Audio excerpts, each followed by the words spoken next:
आज राजधानी दिल्ली के बेनीता जुआरेज मार्ग स्थित भगवान महावीर मेमोरियल में भगवान महावीर जयंती के उपलक्ष्य में एक भव्य कार्यक्रम का आयोजन किया गया।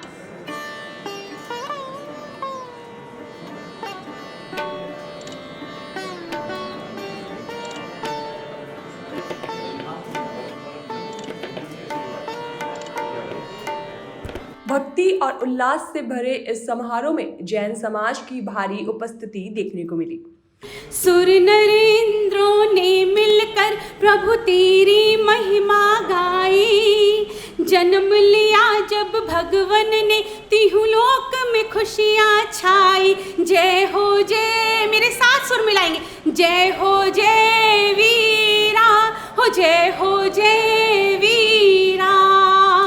सुर नर मुनियों ने मिलकर प्रभु तेरी महिमा गाई। सुर नर मुनियों ने मिलकर प्रभु तेरी महिमा गाई। जन्म लिया जब भगवन ने तिहु लोक में खुशी और गर्व कल्याणक को अपने मानस पटल पर रखिए कि 56 दिशा कुमारी मिलकर आई त्रिशूला द्वारे। 64 इंद्र अनेकों देवता कर रहे जय जयकारे। त्रिशूला माता हर्ष मनावे, मेरे साथ गाएंगे। त्रिशूला माता, आवाज नहीं आई। त्रिशूला माता हर्ष मनावे, त्रिशूला माता हर्ष मनावे। बट रही खूब बधाई, जन्म लिया जब और सोचिए कि जब महावीर प्रभु पालने में लेटे होंगे तो क्या दृश्य बना होगा। तब मैं पढ़ती हूँ कि हीरे पन्ने मानिक मोती जड़ा हुआ था पलना। हीरे पन्ने मानिक मोती जड़ा हुआ था पलना। उसमें खिल रहा था प्यारा माँ त्रिशूला का ललना। इंद्र इंद्रानी झूम रहे, आप भी झूमिए। इंद्र इंद्रानी झूम रहे, हाँ इंद्र इंद्रानी झूम रहे। भक्ति की भेंट चढ़ाई। जन्म लिया जब भगवन ने तिहु लोक में खुशियाँ छाई। जय हो जय वीरा, हाँ हाँ जय वीरा। सुर नरेंद्रों ने मिलकर प्रभु तेरी महिमा गाई। जन्म लिया जब भगवन ने तिहु लोक में खुशी। बोलिए महावीर प्रभु की। आज 31 मार्च को आयोजित इस विशेष समारोह की शुरुआत महिला मंडल द्वारा सुमधुर मंगलाचरण गाकर की गई।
पावन ध्वनियों ने पूरे वातावरण को भक्तिमय कर दिया।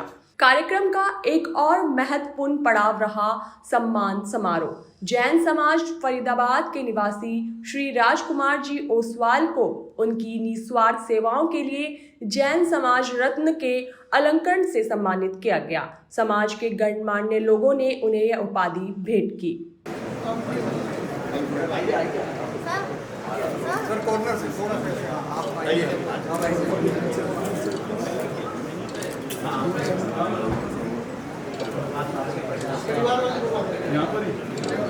मैं निवेदन करूंगा आगे श्री राजकुमार जी ओसवाल।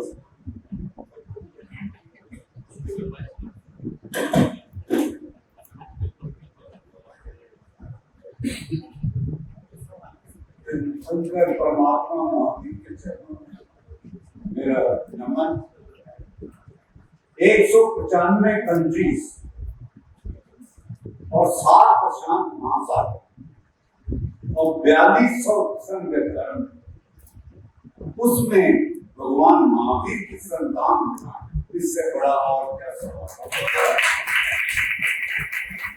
आज हम बड़े भाग्यशाली हैं कि हमें भगवान महावीर के 2625वें जन्म का कल्याण मनाने का अवसर मिला है।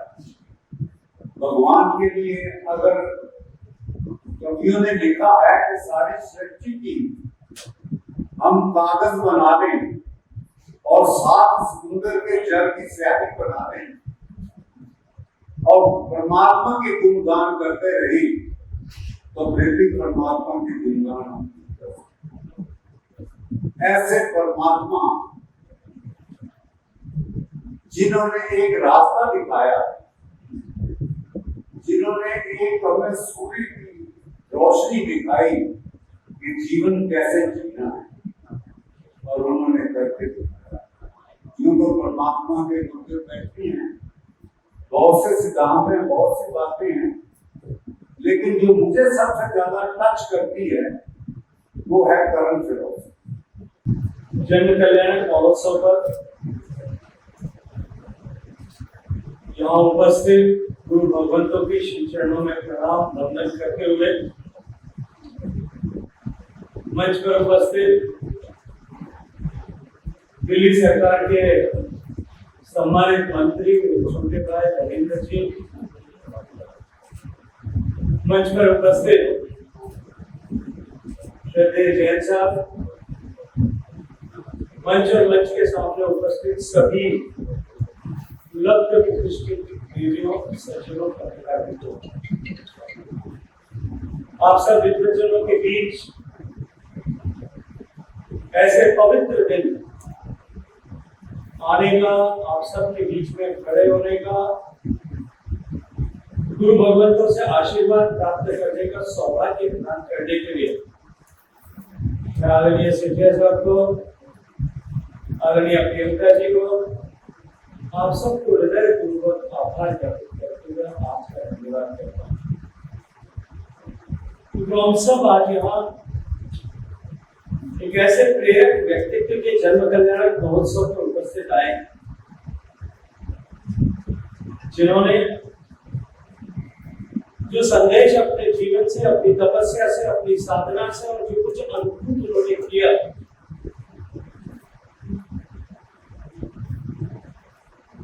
एक ऐसा संदेश जो न केवल उस समय प्रासंगिक था, न केवल उस समय की परिस्थितियों के अनुकूल था, सापेक्ष था और महत्वपूर्ण था, अभी तो आज के वैश्विक युग में भी उतना ही प्रासंगिक और अधिक महत्वपूर्ण हो गया। वो आज भी हजारों साल बीत जाने के बाद भी आज भी हम सब के लिए मार्गदर्शक सिद्धांत के रूप में है। तो भगवान महावीर का दर्शन, मैं कहूंगा कि वो उनके उपदेश और दर्शन वो सर्वकालिक भी है और साथ साथ में सार्वभौमिक भी है। वो केवल भारत या भारत की भूमि के लिए उपयोगी और प्रासंगिक नहीं है, अब तो पूरे विश्व के लिए उपयोगी और प्रासंगिक। और ऐसा इसलिए है कि भगवान महावीर स्वामी ने जो समाधान दिया, जो दृष्टि जीवन को जीने की उन्होंने अपने सिद्धांतों के आधार पर जो कुछ उन्होंने अनुभव किया था उसके आधार पर दी, वो दृष्टि किसी एक समाज के लिए नहीं, एक धर्म के लिए नहीं, एक स्थान के लिए नहीं, एक वर्ग के लिए नहीं, अपनी पूरी मानवता के कल्याण के लिए। और ऐसा इसलिए कि उन्होंने जीवन के मूलभूत प्रश्नों को समाधान करने का प्रयास अपने दर्शन के माध्यम से, अपने जीवन के माध्यम से, अपने व्यक्तित्व के माध्यम से किया। भगवान महावीर स्वामी का जीवन अपने आप में एक संदेश है। उन्होंने संयम को, तपस्या को और आत्म साधना के मार्ग से अपने आत्मा का परिष्कार करते हुए कैवल्य की प्राप्ति का मार्ग जो है वो प्रतिस्थापित किया। अनेक परिस्थितियों की और परिस्थितिगत चुनौतियां उनके सामने उस समय भी भगवान महावीर स्वामी ने आने वाली शताब्दियों तक, सहस्त्राब्दियों तक लोग उनके जीवन से प्रेरणा ले सके, इसके निमित्त एक आदर्श स्थापित करने के लिए उन चुनौतियों को स्वीकार करते हुए सत्य अहिंसा के मार्ग को कहीं भी छूटने नहीं दिया। भगवान महावीर स्वामी ने सारी पीड़ाओं को सहन करते हुए सिखाया कि हमारा दृष्टिकोण जो है, जीवन के प्रति देखने की हमारी दृष्टि जो है, जीवन के जीने की जो हमारी विधा और उसका जो पर्पस है, उद्देश्य है, वो कहीं भी परिस्थितिगत चुनौतियों के कारण से उनके साथ में किसी तरह का समझौता या कॉम्प्रोमाइज नहीं होना चाहिए। और मित्रों, जो भगवान महावीर स्वामी ने जो 5 संदेश दिए, सत्य, अहिंसा, परिग्रह, अस्तेय और ब्रह्मचर्य, ये 5 संदेश जो है जीवन के लिए, ये 5 मूल्य जो उन्होंने प्रतिस्थापित किए, ये मात्र धार्मिक सिद्धांत नहीं है, अपितु संतुलित जीवन जीने का मार्ग है और संतुलित जीवन जीने का और जीवन जी करके जीवन को उद्देश्यकारक बनाने के रास्ते पर ले जाना है।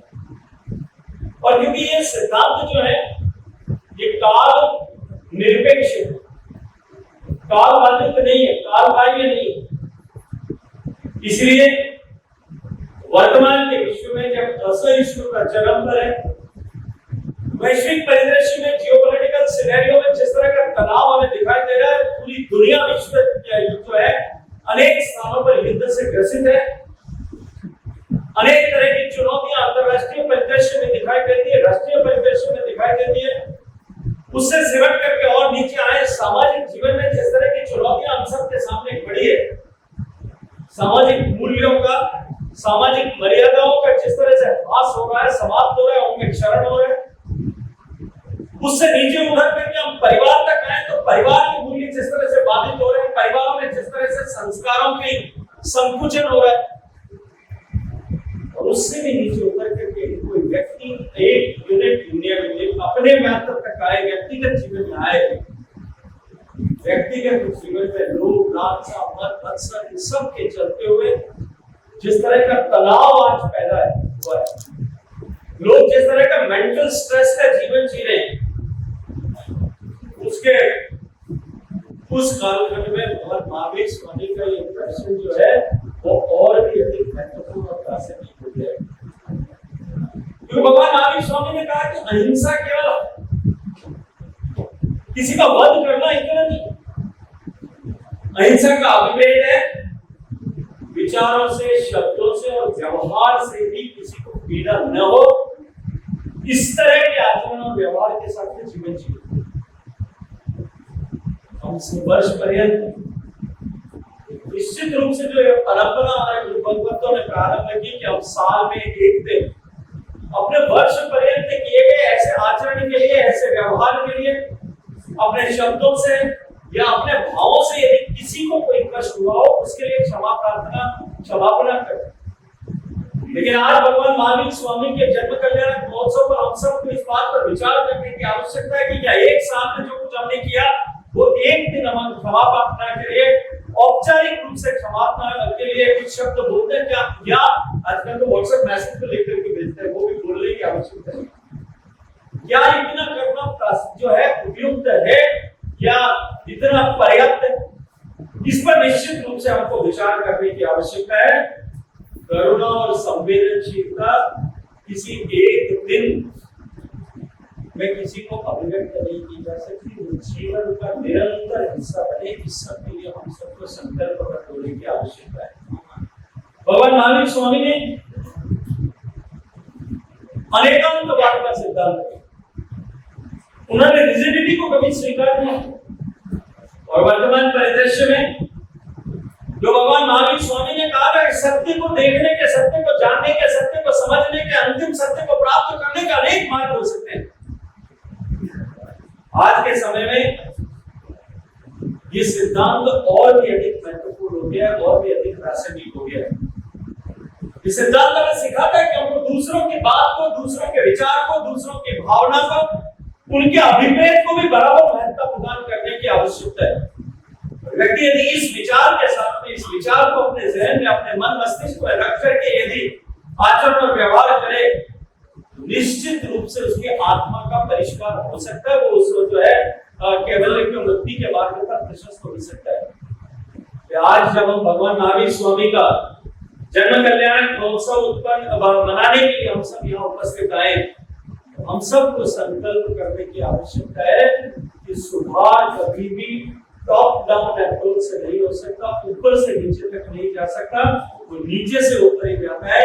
एक व्यक्ति अपने आप का परिष्कार करे, परिष्कृत व्यक्तियों का परिवार, परिष्कृत व्यक्ति से प्रेरणा लेकर के परिवार परिष्कृत हो, समाज इस तरह के राष्ट्र का निर्माण करे, और राष्ट्र का निर्माण केवल किसी उपलब्धि के लिए नहीं, अगर विश्व के कल्याण के लिए राष्ट्र का निर्माण हो। ये जो अमर संदेश भगवान महावीर स्वामी का है, इस संकल्प को सिद्ध करने, साकार करने के लिए हम सब लोग आज यहाँ से प्रेरित होकर के प्रेरणा लेकर के जाएं। भगवान महावीर स्वामी की आराधना मात्र उनके दर्शन से, मात्र उनके पुष्पार्चन से, मात्र उनके अभिषेक से, मात्र उनके बारे में कुछ शब्द हम कहें, बात करें, उससे नहीं हो सकते। उनका आराधना यदि करना है तो अपने जीवन के परिष्कार के लिए उनके बताए गए 5 सूत्रों को अपने जीवन में उतारने के लिए काम करना पड़ेगा। गुरु भगवंतों का आशीर्वाद हम सबको इस मार्ग पर प्रशस्त करे। ऐसी शुभकामनाओं के साथ आप सबका अभिनंदन। जय जिनेन्द्र।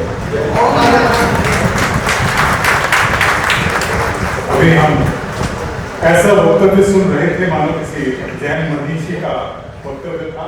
मैं 2-3 मिनट के लिए श्रवण भगवान महावीर स्वामी के चरणों में कोटिशय वंदन। पूज्य गुरु भगवंतों के चरणों में वंदन। समाज के गणमान्य व्यक्ति जो आज यहाँ उपस्थित है, आदरणीय श्री के जैन जी, श्री दिनेश जी जोशी, समाज रत्न श्री राजकुमार जी ओसवाल, विनोद जी बागरेचा, मेरे आदरणीय केसी जैन सर एवं उपस्थित अन्य गणमान्य व्यक्ति, आप सबको मैं नमन करता हूँ। उपस्थित श्री संघ को मैं प्रणाम करता हूँ। आज हम सब यहाँ 24वें तीर्थंकर वर्तमान शासनपति श्रवण भगवान महावीर स्वामी के जन्म कल्याण को मनाने के लिए उपस्थित हुए हैं। आज हम याद करें वो दिन जिसका बहुत ही सुंदर वर्णन आचार्य श्री भद्र बाबू ने कल्प सूत्र में किया है। उस काल, उस समय में चैत्र महीने के शुक्ल पक्ष की त्रयोदशी तिथि की मध्य रात्रि थी। वायु अनुकूल थी, ऋतुएं अनुकूल थी, सभी नक्षत्र, सभी ग्रह अपने उच्च स्थान पर मौजूद थे। उस समय मगध देश के क्षत्रिय कुंड नगर के सिद्धार्थ राजा की धर्मपत्नी महारानी कृष्णा देवी के गर्भ से श्रवण भगवान महावीर स्वामी का जन्म हुआ। और जब श्रवण भगवान महावीर स्वामी का जन्म हुआ, तब शास्त्रों में बताते हैं कि तीनों लोगों के जीवों के लिए एक क्षण के लिए सुख, शांति और साता का अनुभव हर जीव करता है। नरक के जीव भी करते हैं, स्वर्ग के जीव के लिए सभी जीव भगवान महावीर के, भगवान किसी भी तीर्थंकर के जन्म के समय साता का, शांति का अनुभव करते हैं। वो ऐसा क्यों होता है? वो ऐसा इसलिए होता है क्योंकि जो तीर्थंकर का जीव है, जो तीर्थंकर की आत्मा है, वो प्रकृष्ट प्रेम, मैत्री और करुणा का भाव लेकर पैदा होती है। इनफैक्ट तीर्थंकर नामकरण का बंध ही इसी वजह से होता है कि उस व्यक्ति ने अपने से तीसरे भाव में, पहले के भाव में सभी जीव का शासन रसी ऐसी भाव दया दिल उल्लसी हर जीव, अगर मेरी शक्ति हो तो संसार के हर जीव को मैं सुखी करूं, संसार के हर जीव को मैं मोक्ष में भेज दूं। ऐसी जब उत्कृष्ट करुणा की भावना, उत्कृष्ट प्रेम की भावना जिस जीवात्मा में आती है, सबको मोक्ष भेज सकते हैं, ऐसी किसी की ताकत नहीं है। परंतु भावना है कि अगर मेरी ताकत हो तो मैं एक एक जीव को मोक्ष में भेजूं, एक एक जीव का कल्याण कर दूं। इस परम प्रेम और करुणा की भावना से जब तीर्थंकर जन्म लेते हैं, तो ऐसा प्रेम जब हर व्यक्ति की आत्मा को, हर जीव की आत्मा को स्पर्श करता है भगवान के कल्याण के समय, इसलिए तीर्थंकर के जन्म के समय सभी जीव शांति और साता का अनुभव करते हैं। ये केवल भावना का ही खेल है कि जिस आत्मा ने ऐसी उत्कृष्ट भावना करी उसको प्रकृति तीर्थंकर बनाती है। अनंत केवली हुए, अनंत सिद्ध हुए, परंतु तीर्थंकर कुछ ही लोग होते हैं। उन्हीं केवलियों में विशिष्ट आत्माएं तीर्थंकर बनी, और तीर्थंकर बनती ही मूलतः इसी प्रेम और मैत्री के भाव की वजह से है। इसी उत्कृष्ट भावना, क्योंकि साधना भी भाव की अनुगामिनी है। जैन धर्म भाव प्रधान धर्म है, और इसी के अंदर हमने ये कहा कि साधना भी भावना की अनुगामिनी है, क्योंकि भाव के बिना की गई उत्कृष्ट साधना भी कोई प्रकार का फल नहीं देती है। और अत्यंत उत्कृष्ट और डीप, ऐसी अत्यंत उत्कृष्ट रस वाली, जिसके अंदर हमारा रोम रोम घुल जाए, रोम रोम के अंदर वो भाव है, ऐसे उत्कृष्ट भाव जब हम पाते हैं तो वो महान फलदायक बनता है। ऐसे ही उत्कृष्ट भावों से संगम को शालिपत्र बनाया और नैसार को महावीर बनाया। भरत चक्रवर्ती की एक क्षण की भावना ने अहिंसा भवन के अंदर उनको केवल ज्ञानी बना दिया। तो इसी तीर्थंकर परमात्मा उत्कृष्ट भावों के पुंज है, इसीलिए उनके जन्म के समय, उनके किसी भी कल्याण के समय, जन्म हो, जन्म हो, हर कल्याण के समय जीव मात्र साता का अनुभव करता है। और आज हम उसी क्षण को याद करते हैं कि वो क्या समय रहा होगा, क्या त्रिशला रानी का पुण्य होगा जब भगवान उनकी खुशी से जन्म लिया। हम सब खुद को अपन जैन धर्म के हम अनुयायी मानते हैं। हम सब क्या मानते हैं? जैन धर्म का मूल क्या है? जैन धर्म का मूल क्या है? अहिंसा। जैन धर्म का मूल, सब जैन धर्म का मूल अहिंसा बोलते हैं, पर अहिंसा एक पक्ष है, अहिंसा एक निषेधात्मक वर्ड है कि हिंसा नहीं करनी। हम ये नहीं मानते कि जैन धर्म का जो मूल है वो मैत्री है, प्रेम है, करुणा है। मैत्री, प्रेम और करुणा विधेयात्मक शब्द है, पॉजिटिव वर्ड्स है। मींस हमें मैत्री होनी चाहिए। मिट्टी में सब भुए सुखी जो भावना है, मिट्टी में सब भुए सुखी जो भावना है, जैन धर्म का मूल ही मैत्री है। जीव मात्र के प्रति मैत्री, जीव मात्र के प्रति प्रेम, करुणा, दया, और जो हमारे अनुकूल नहीं भी है उनके प्रति मध्यस्थ भाव। इसी से अहिंसा निकलती है, लेकिन हमने अहिंसा को ही प्रधान बना दिया। हमने त्याग और हर चीज को ही प्रधान माना। वो उसका फॉल है, उसका कंसीक्वेंस है, उसका रिजल्ट है, वो मूल में नहीं है। क्योंकि तीर्थंकरों के भी मूल में जब तीर्थंकर प्रेम की भावना बातें, तभी वो तीर्थंकर बनते हैं। और इसी प्रेम से ही हम लोगों ने जैन धर्म को, हमें अब प्रेम और मैत्री प्रधान धर्म कहना चाहिए। हम लोग अदरवाइज त्याग या हम अहिंसा की बात करते हैं, उसके ऊपर हम इसका फोकस रखते हैं। परंतु बहुत बार ऐसा होता है जैसे किसी व्यक्ति से गलती से भी अगर चीटिंग हो जाए तो हम बहुत क्रोध करते हैं, क्या कर दिया, क्या कर दिया। तो ये असार्थक हो जाके थोड़ी सी भी किसी प्रकार की तो हम बहुत गुस्से में आ जाते हैं कि क्या हो गया। तो वो एक विराटना को रोकने के लिए दूसरी बहुत बड़ी विराटना करती है। इसीलिए अगर हम लोग फोकस रखें कि हर जीवात्मा के प्रति हमारे मन में प्रेम है, करुणा है, दया है, मैत्री है, तो ऐसा नहीं होगा। वास्तव में हमारा मैत्री प्रधान ही धर्म है। जब संसार के प्राणी मात्र के प्रति मैत्री भाव आ जाए तो हिंसा संभव ही नहीं हो सकती। मिट्टी में सब भुएसु, सभी के प्रति प्रेम आ जाए तो द्वेष का कोई स्थान ही नहीं रहेगा। और इसी से सारे हमारे सिद्धांत निकलते हैं। हम इतना परिग्रह न करें कि किसी और के लिए कुछ बचे ही नहीं। हम झूठ बोल के किसी का दिल न दुखाएं। हम किसी का सामान चोरी न करें क्योंकि उसके ऊपर उसने हमें आज्ञा नहीं दी है। हम बिना किसी के कारण से, किसी प्रकार का किसी से वध न करें। इसीलिए हम लोगों के सारे सिद्धांत जीवों के प्रति प्रेम के लिए ही सामायिक है। उसी की अभिव्यक्ति पौषध है और उसी की अभिव्यक्ति संयम है। भगवान की भक्ति के लिए जो स्वरूप बताया गया है उसमें भगवान की जगह में भक्ति सामायिक बताई गई है। अगर तीर्थंकर की इस भक्ति का सबसे जननीय स्वरूप है तो वो सामायिक है। सामायिक इसलिए है क्योंकि सामायिक के 48 मिनट के अंदर हमने जीवों, तीनों लोगों के जीवों को अभयदान दिया। इस 48 मिनट के अंदर हमारी तरफ से किसी के प्रति मन, वचन, काया तीनों से कोई प्रकार की हिंसा या द्वेष नहीं हुई। तो वो सामायिक हम लोग करें और उसी से हम लोगों के सारे जितने भी हमारे जितने आराधना है, जितनी प्रकार की हम लोगों की क्रियाएं हैं जैन धर्म की सारी उसी प्रेम और मैत्री की अभिव्यक्ति है। हम जमीकन नहीं खाते हैं क्योंकि हमें ये है कि उसकी खाने से अनंत जीवों की विराधना होगी। हम मांस भक्षण नहीं करते, शहद नहीं खाते हैं क्योंकि उसके अंदर अनंत जीवों की विराधना होगी। भगवान महावीर ने, तीर्थंकरों ने, केवली भगवंतों ने 2500 साल पहले बताया, एक पानी की बूंद के अंदर अनंत अनंत जीवात्मा मौजूद है।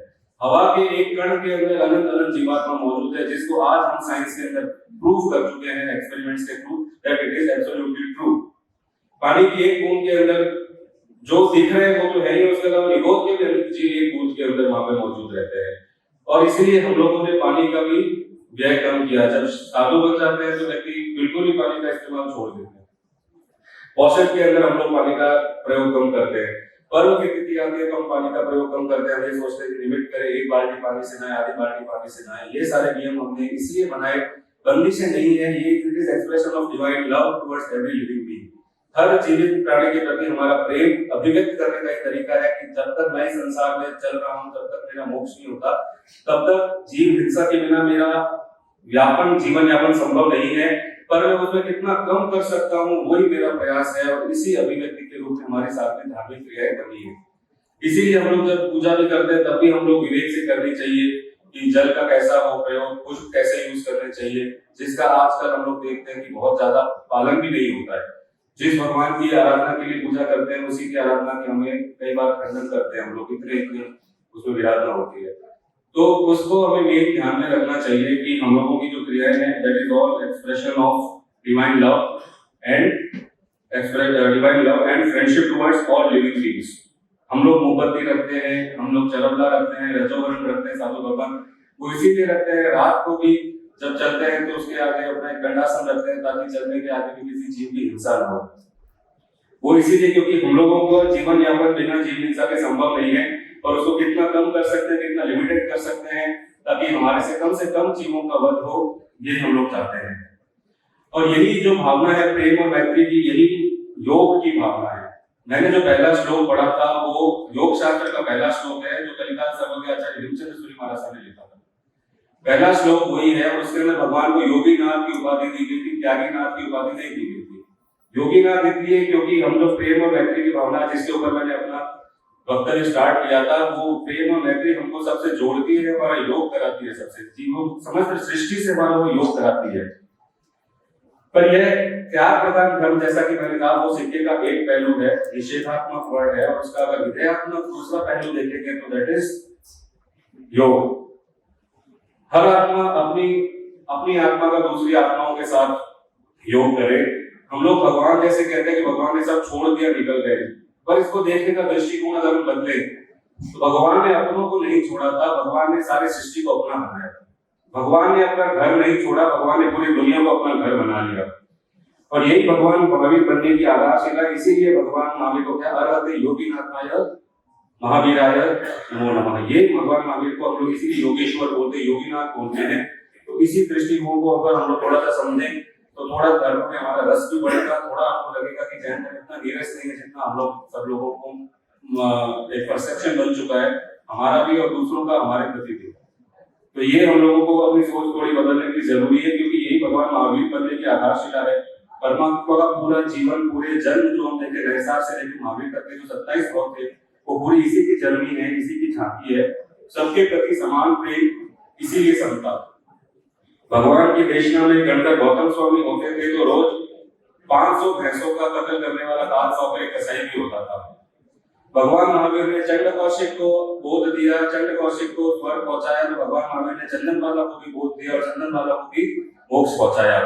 इसलिए भगवान के लिए सब समान है, चाहे पापी हो चाहे धर्मी हो, भगवान के लिए सब समान है और भगवान का सबके प्रति समान प्रेम है। इसीलिए मैं ये कहता हूं कि जो फ्रेंच रेवोल्यूशन जब आई थी तब उन्होंने एक मोटो दिया था, लिबर्टी, इक्वालिटी, फ्रेटर्निटी, यानी कि स्वतंत्रता, समानता और बंधुत्व। और ये भावनाएं भगवान महावीर के प्रवचनों में 2500 साल पहले से ही निहित हैं। लिबर्टी यानी स्वतंत्रता, भगवान महावीर ने ये कहा सभी जीवात्माएं स्वतंत्र है, अपने कर्मों के अनुसार उनको फल मिलता है, कर्म करने में स्वतंत्र है, कर्म का जब भोग आता है तो उसका रिएक्शन करने में स्वतंत्र है। इक्वालिटी, समानता, कि सभी जीव समान है, सभी आत्माएं अनंत चतुष्टय युक्त है, कर्मों के आवरण की वजह से व्यवहार दृष्टि से सारी आत्माएं अलग, लेकिन निश्चय दृष्टि से अनंत चतुष्ट युक्त सारी आत्माएं समान। कर्म सत्ता के रूल भी सभी के लिए समान है। कर्म सत्ता भगवान महावीर के कानों में कीड़े ठोकवा सकती है और भगवान कृष्ण की एड़ी में तीर भी मरवा सकती है।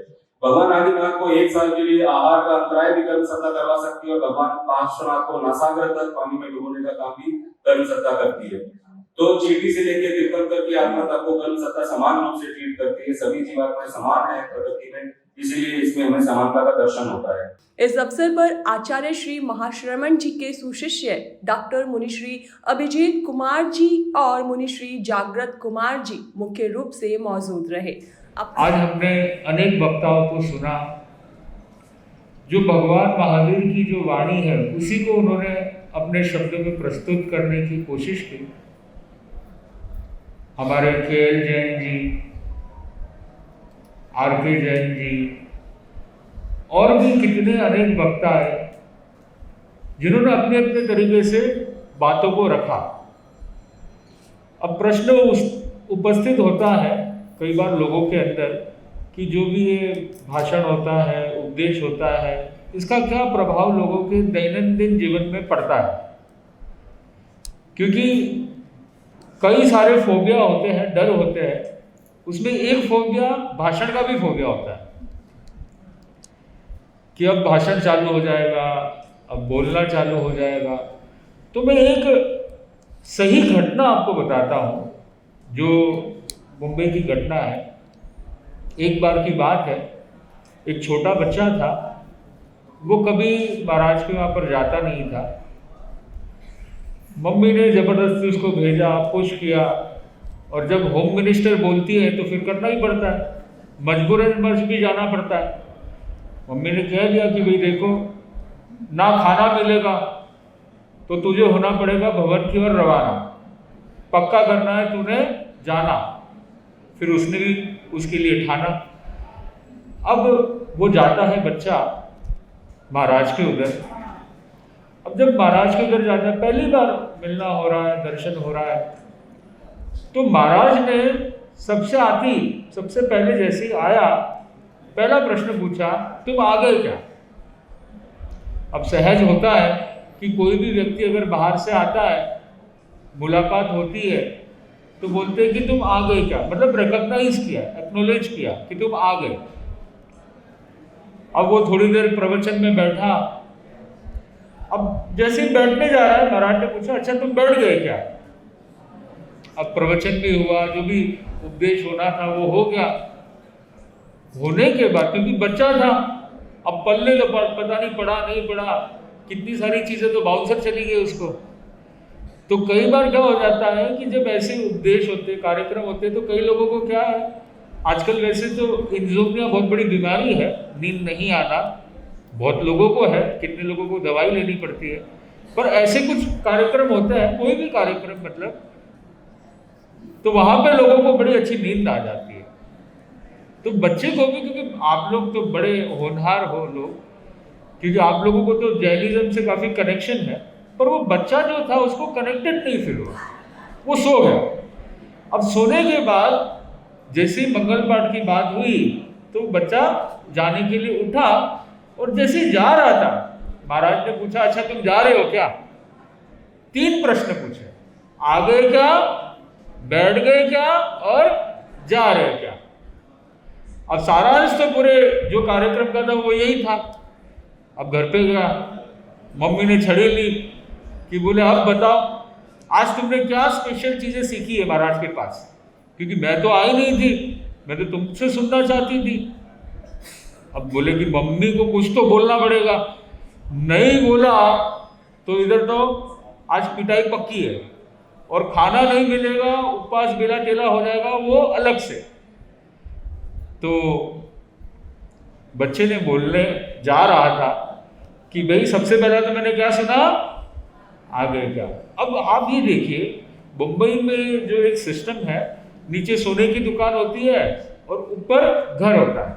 अक्सर जो अपने भी जितने भी जैन अनुयायी है उनका इसी प्रकार से उपक्रम चलता है, और मुझे लगता है 70% जो वहाँ की इंडस्ट्री सोने की है वो ज़्यादातर जैनों के हाथ में। तो कुछ ऐसा ही कुछ उधर उपक्रम था अब रात का समय, उस समय पर अंधेरा हो गया था। अब अंधेरे में तो कौन आता आपको पता ही है, चोर। अब चोर आ गए, वो प्रवेश द्वार पे खड़े हैं कि कब मौका लगे और हम अंदर घुसपैठ करें। मैं ये नहीं कहूँगा कि आपने यहाँ तक ही सुना है, आगे क्या, बैठ गए क्या, जा रहे क्या, खाना खा लिए क्या, पर आपने काफ़ी अच्छे वक्ताओं से बहुत कुछ सुना है।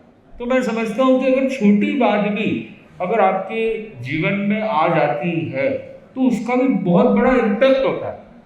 आप देखो, भगवान महावीर के जो उपदेश होते थे, जो प्रवचन होते थे, रोहिणी चोर ने खाली कुछ शब्दों को सुना और उनका जीवन बदल गया। मेघ कुमार ने खाली एक शब्द सुना, कितने कितने जीवों को खाली भगवान महावीर ने इतना कहा, चंद्र कौशिक को उठिए उठिए कहा, उससे उसका पूरा जीवन बदल गया। तो कैसे एक एक शब्द से भी पूरा जीवन बदल जाता है। तो मैं यही समझता हूँ कि भगवान महावीर ने बहुत कुछ कहा, और मैं जितना मैंने गहराई से समझा, जैसे आजकल स्टार्टअप चलते हैं ना, और बड़ी कंपनियां किसकी बनती है, स्टार्टअप से जो ज़्यादा प्रॉब्लम सॉल्विंग पे फोकस करता है वही स्टार्टअप से यूनिकॉर्न बनता है। तो मैं ये सोचता हूँ कि भगवान महावीर ने भी मानवता के लिए एक स्टार्टअप खोला था कि जिससे मानव कैसे परिवर्तित हो सके। बड़ी 3 समस्या देखी। एक तो सबसे पहली समस्या हिंसा, जो आज भी हम देख रहे हैं, और ये तीनों समस्या है, ये शाश्वत समस्या एक तरह से, और तीनों का उन्होंने समाधान देने की कोशिश की। एक तो हिंसा, दूसरी बात है परिग्रह, जिसको हम बोलते हैं ना, rich are becoming richer, poor are becoming poorer, कि कितना ज़्यादा आप इकट्ठा करने की कोशिश करें। और तीसरी जो चीज़ है वो है अनेकांतवाद, क्योंकि परिवार में जो झगड़े होते हैं, समाज में जो झगड़े होते हैं, वो ज़्यादातर इसी कारण से होते हैं कि व्यक्ति एकांत में चला जाता है कि मैं ही सही हूँ। तो ये तीनों का समाधान ट्रिपल ए में भगवान महावीर ने दिया, और वो ट्रिपल ए क्या था, एक अहिंसा, कि भाई हिंसा नहीं करनी चाहिए, पर उसको सूक्ष्मतर भी ले गए, खाली कायिक हिंसा तक नहीं ले गए, वाचिक भी और मानसिक भी। तो ये बहुत डीप बात है कि जैन धर्म की जो अहिंसा की बात आती है वो खाली कायिक तक नहीं है। कायिक तक वाले तो बहुत सारे हैं जो धर्म के रूप में बताते हैं, पर वाचिक और मानसिक हिंसा भी होती है। ये मुझे लगता है कि ये जैन धर्म में ही मिलता है। तो सबसे पहले अहिंसा है, फिर दूसरी आती है अपरिग्रह, कि कम करने की कोशिश करना। उसी को आज विश्व स्तर पे देखे तो मिनिमलिज्म के रूप में जाना जाता है। कितने बड़े बड़े लोग जो अरबपति है, खरबपति है, वो इस चीज़ को फॉलो करने की कोशिश कर रहे हैं कि कैसे हम चीज़ों को कम कर सकें। और तीसरी जो चीज़ है वो है अनेकांतवाद। तो मैं समझता हूँ कि इन 3 प्रॉब्लम के सॉल्यूशन के रूप में ये 3 ए जो भगवान महावीर ने दिए, ये अपने आप में बहुत विशिष्ट ए थे। और आज जैसे एक ज़माना था वर्ल्ड वाइड वेब, WWW, एक ज़माने में आया था, इंटरनेट क्रांति हुई, इंफॉर्मेशन सबको मिल गई। अब आज जो चल रहा है वो क्या चल रहा है, WWW ही चल रहा है। पर कौन सा WW?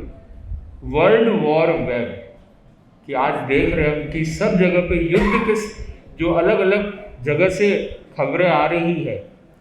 पर आज जो ज़रूरत है वो किसकी है? टेक्नोलॉजी आ गई, इंफॉर्मेशन आ गई, पर सबसे बड़ी जो ज़रूरत है वो है विवेक की, दृष्टि की। उसी को कहते हैं वर्ल्ड विजडम वेब, प्रज्ञा, विजडम वर्ल्ड की ज़रूरत है, जो स्वयं आचार्य श्री महाप्रज्ञ जी ने भी परिकल्पना की थी। और मैं समझता हूँ वो एक ही धर्म कर सकता है जो केवल रिलीजन नहीं है, वो वे ऑफ लिविंग है, जो वर्ल्ड विजडम वेब बना सकता है, प्रज्ञा बना सकता है। और वो कौन सा धर्म है? जैन धर्म। तो मैं समझता हूँ इसीलिए हमारे पूज्य गुरुदेव ने, आचार्य श्री महाश्रमण जी ने एक छोटी सा विजन रखा था, और उस समय तो ऐसी कोई परिकल्पना भी नहीं थी कि इतने युद्ध चल रहे हैं। तो उस विजन के अकॉर्डिंग पूज्य गुरुदेव ने एक हम संतों को एक इंगित प्रदान किया और एक प्रस्तावित प्रोजेक्ट दिया कि इंडिया से लेकर के ब्रजल्स तक कैसे जा सकते हैं। जैन संत जो पद यात्रा करके महावीर का संदेश लेते हुए आगे बढ़ सके, तो ऐसी यात्रा की भी एक योजना चल रही है। और मैं समझता हूँ कि प्रत्येक जैन व्यक्ति भी इस यात्रा में जुड़ने का प्रयास करे। प्रस्तावित है, प्रयास चल रहा है। जैसे जैसे इसमें गतिविधि आगे बढ़ती रहेगी, वैसे कुछ न कुछ इसमें बढ़ोतरी होती रहेगी और आगे स्पष्टता भी बढ़ती रहेगी। इसी भावनाओं के साथ ओम हर हर। तो गुरु ने सोचा है कि इसको प्रवचन की अपेक्षा नहीं है, इसे प्रायोगिक तरीके से हमें बताना चाहिए। और उन्होंने क्या कहा कि तुम 1 गिलास पानी उपस्थित कर सकते हो और 1 चम्मच नमक अब इसमें डालना है। 1 गिलास पानी में जब 1 चम्मच नमक डाला गया, उसे कहा गया इसका स्वाद बताओ, स्वाद कैसा होगा। बहुत खारा था, उसके चेहरे पर एक रिएक्शन अलग ही था। उसने बोला ये तो बहुत खारा है। थोड़ी देर बीती, सन्यासी ने कहा कि देखो यहां पर एक पूरा मटका घड़ा भरा हुआ है, 20 लीटर का घड़ा है। बोले उस घड़े में भी 1 चम्मच नमक मिलाना है। वही ब्रांड, वही कंपनी, वही मात्रा, नमक मिलाया गया, पानी को हिलाया गया और उसे कहा अब ये पानी चख के बताओ ये कैसा है।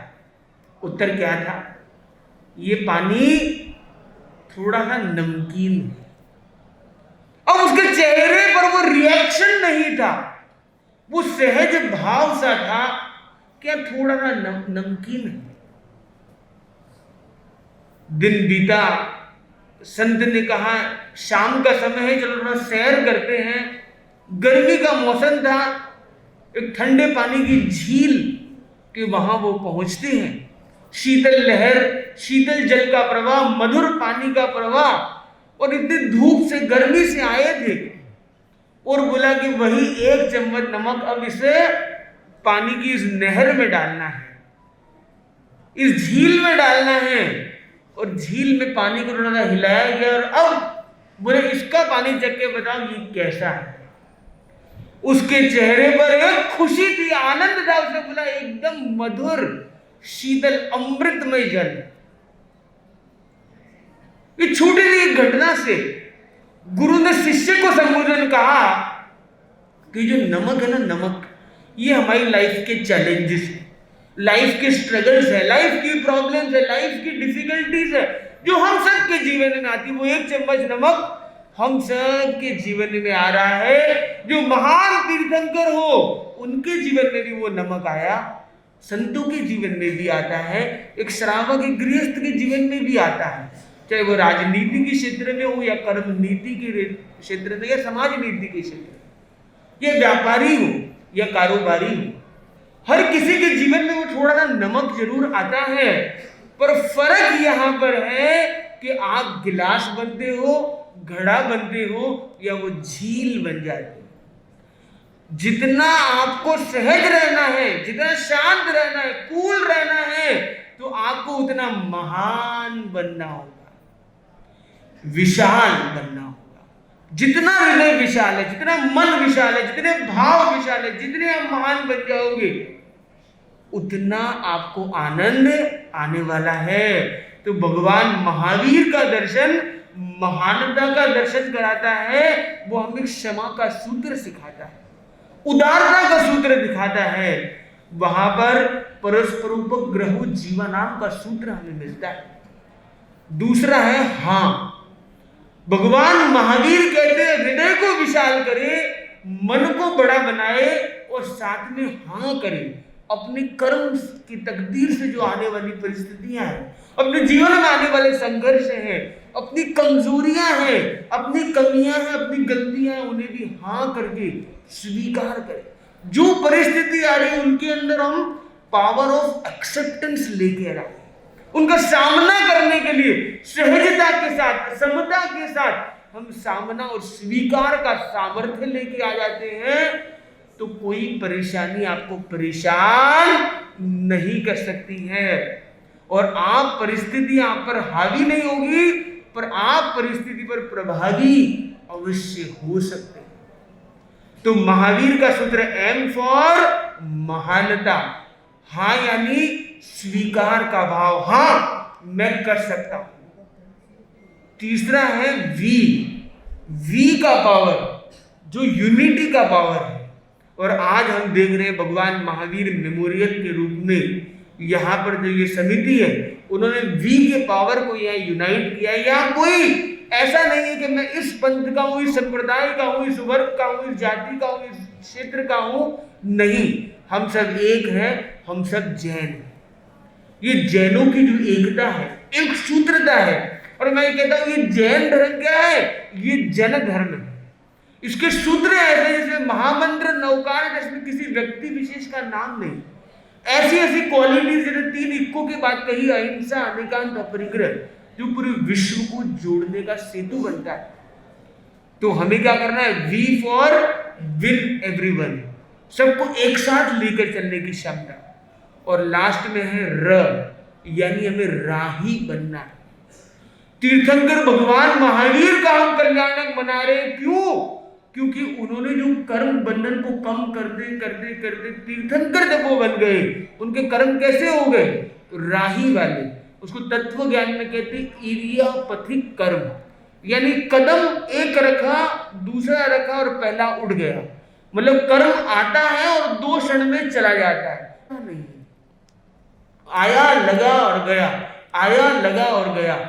वैसे ही यदि हम राही की तरह जीवन जीना सीख जाते हैं, जब हम बहते चलने के लिए तैयार हो जाते हैं, हम परिवर्तन को स्वीकार करना सीख जाते हैं, हम कहीं पे लगाव अटैच होकर अटकते नहीं है, रुकते नहीं है, तो हमसे ज्यादा खुशहाल कौन हो सकता है। तो भगवान महावीर के सिद्धांतों को आज के जीवन में हमें जीवंत बनाना है। हम इन 4 बिंदुओं को जीवन में लाने का प्रयास करना है।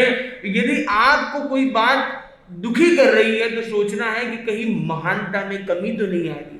आपने सुना है कभी कि बड़ों को बड़ा बनना है तो क्या करना है, तो बड़ों में चाहिए बड़प्पन। तो जितना बड़प्पन आएगा, जितनी महानता आएगी, विशालता आएगी, उतने हम बड़े बन जाएंगे। तो हमें अपने भीतर इन सूत्रों को लाने का प्रयास करना है, निरंतर हम सबको आगे बढ़ना है। आज के इस कार्यक्रम में, उपक्रम में हमने देखा कि काफी धैर्य के साथ आप सब लोग निरंतर जुड़े हुए हैं। हम भगवान महावीर की वाणी का एक सूत्र के साथ में संगान करेंगे।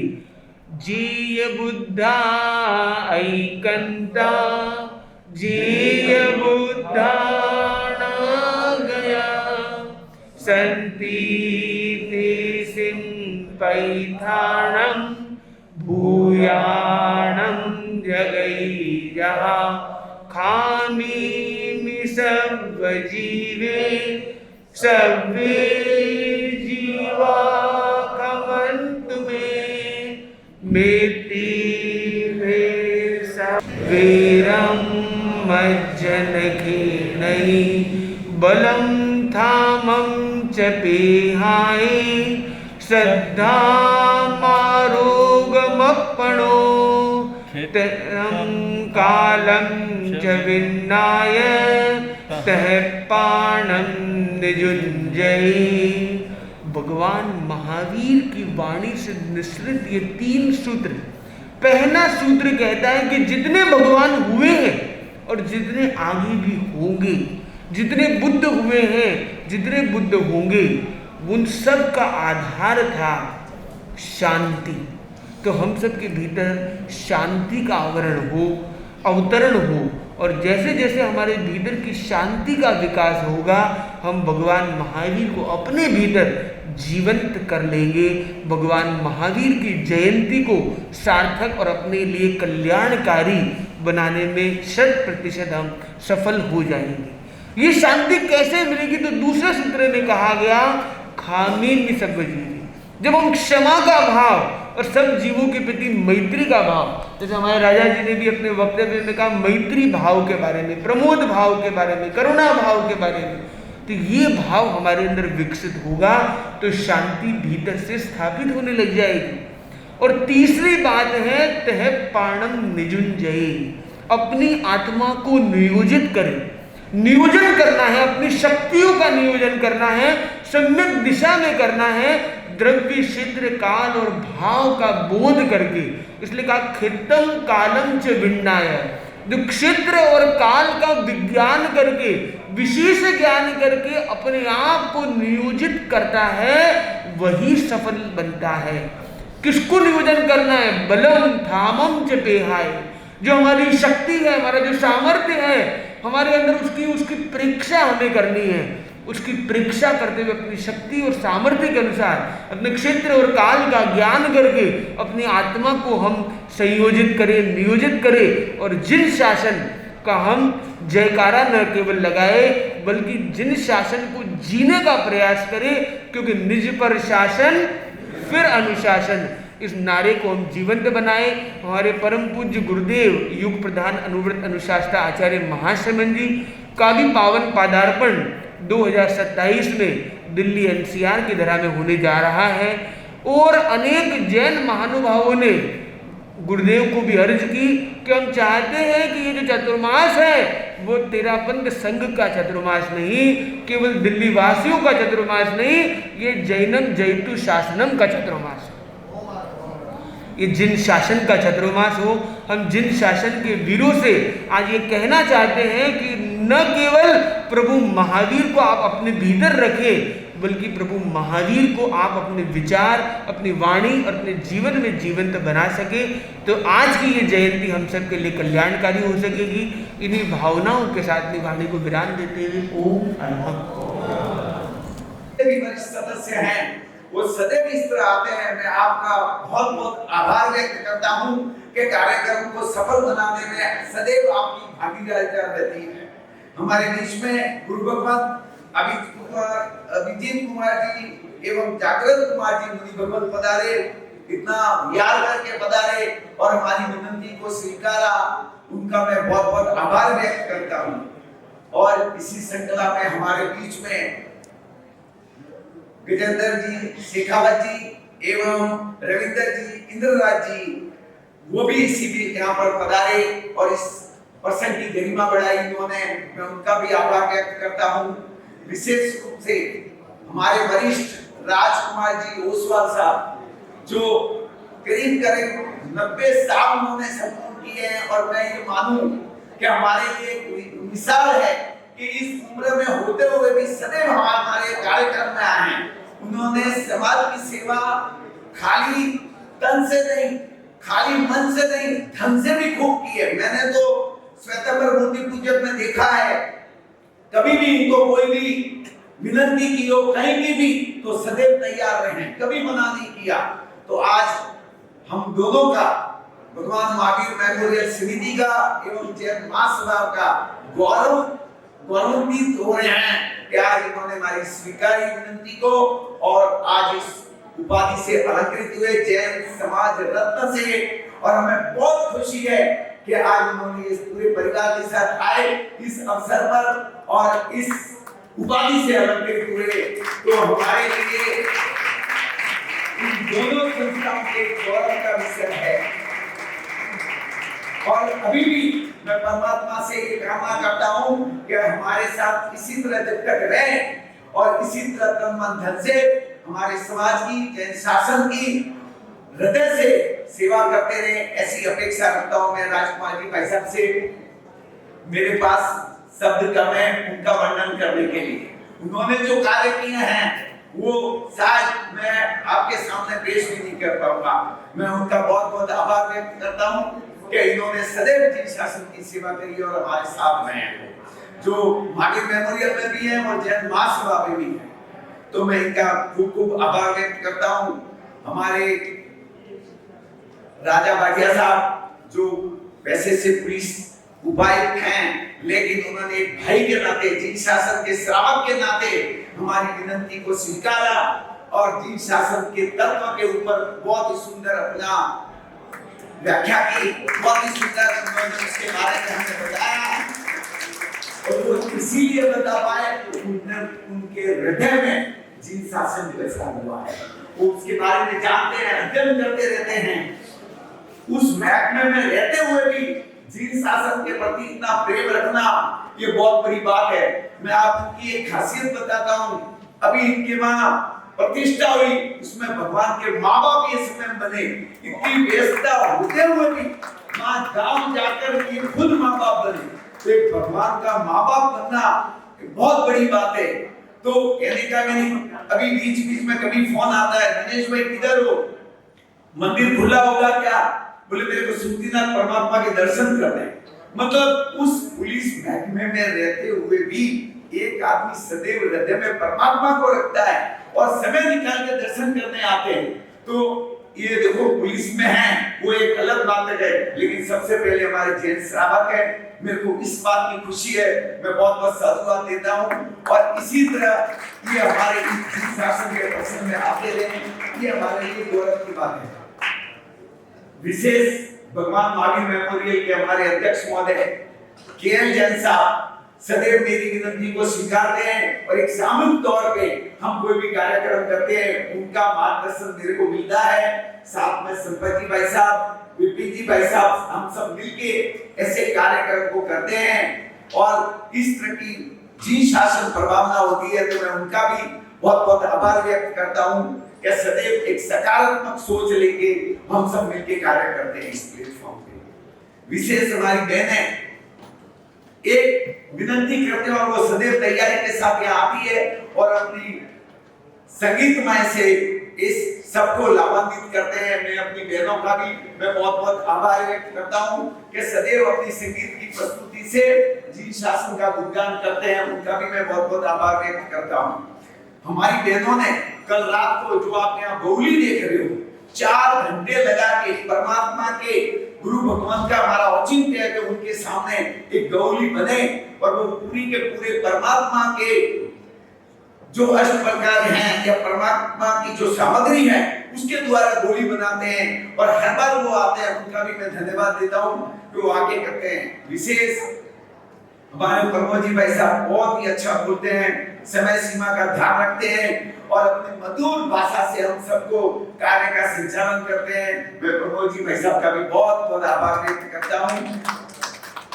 हमारे जितने भी कार्यकर्ता इस कार्य में, जितने भी कार्यकर्ताओं ने सहयोग किया, भले वो 2 दिन पहले आए, 1 दिन बाद में आए, 10 दिन पहले से इसकी तैयारी करी, उसमें मैकी भाई साहब थे, बाकी भी थे, जिन जिन लोगों ने इस कार्य में सम्मिलित होकर के तमाम कार्यकर्ताओं का मैं आभार व्यक्त करता हूँ। आप सब पधारते हो यहाँ, आप सब आते हो, अपना समय देते हो और इस तरह जी शासन प्रभावना करते हो। मैं आप सबका भी तहे दिल से बहुत बहुत आभार व्यक्त करता हूँ। मेरे आगे जितने भी वरिष्ठ सदस्य रहते हैं, अनुकूलता है या नहीं है, लेकिन मेरा एक फोन जाता है तो किसी भी परिस्थिति में ये सब पधारते हैं। आप सबका बहुत बहुत आभार व्यक्त करता हूँ। आप सबको मैं बहुत बहुत दोनों समिति की तरफ से बहुत बहुत आपका उपकार और धन्यवाद करता हूँ कि आप आते हैं। एक बार फिर गुरु भगवान का सहयोग जो हमें मिला, कहीं भी गुरु भगवान का सहयोग मिला हमारे लिए सबसे सर्वोपरि है। और गुरु भगवान ने हमारी विनती स्वीकार करके इतना प्यार करके पधारे, इसके लिए भी मैं गुरु देव का खूब खूब आभार व्यक्त करता हूँ। विशेष स्वामी वात्सल्य है, आप सब अवश्य स्वामी वात्सल्य का लाभ देकर पधारे। आप सबका बहुत बहुत धन्यवाद।